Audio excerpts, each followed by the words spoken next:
The wording of the resolution is clear and fits my argument despite my opponent's contentions. Merriam-Webster defines the word all as, quote, 1. The whole amount, quantity, or extent of. 2. Every member or individual component, close quotes. The wording of the resolution is not debatable. It is statically set and states the United States federal government should ban all testing that requires the use of animals. Not some testing, not testing in the United States, not testing using certain animals, but uses the ever-encompassing, powerful word all. It is clear to me, as it should be to you, the judge, that the wording of the debate resolution calls for the United States to ban all testing that requires the use of animals. Now, I've already explored the issue with this wording in my previous speech, but I'll review. The United States federal government has no means or justification to write and enforce legislation in foreign sovereign nations. Any attempt to do so would be seen by nations, especially by the many enemies of the United States, as a means to try to control government power there, and thereby an act of war. The United States would inherently trigger catastrophic war and human death by attempting to legally ban all testing that requires the use of animals in other nations.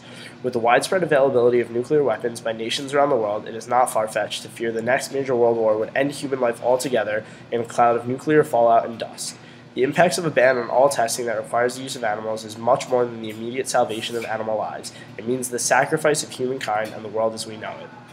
When my opponent says, quote, in this resolution, it implies only the United States would be affected. She clearly has not thought of the scenario I just introduced, nor the fact that even if the United States banned only domestic testing requiring animals, all other nations would be affected. Just seconds after my opponent uses the quotation I just mentioned, she says, quote, to stop testing within the United States would set an example for other people in the world, close quotes. It is not clear what she believes. Will the U.S. only be affected, or will other nations be affected by the example we have set? This contradictory syntax makes it difficult for me to debate, as I am not sure what my opponent truly believes. Judge, you should factor this into the scoring of this debate round, especially in the coherence of arguments debate points. My logical exploitation of the resolution wording stands strong, even under the definition my opponent has provided for the word human. The first definition she provides is, quote, members of the species Homo sapien, close quotes. After her definition, she says, quote, in no way is an animal involved with the definition of a human, close quotes. This again is another example of logical incoherence. The word species explicitly carries with it the connotation that we were talking about an animal. Humans are clearly animals, as I made apparent in my last speech. To ban all testing that requires the use of animals would be to include humans in the animal category and thus all critical examinations of humans. Note the resolution does not use the term non-human animals. This debate is no doubt a critical examination of two animals engaged in intellectual sparring, and thus under my opponent's proposed resolution, debate would be banned. If my opponent bans debate, then we can no longer continue. Furthermore, banning all testing on humans would be the end of society because there would be nothing to check qualifications of professionals, no standards to evaluate or check learning and education, nothing to stop anarchy from prevailing. Critical evaluations of animals, human and non-human, are essential to maintaining society as we know it.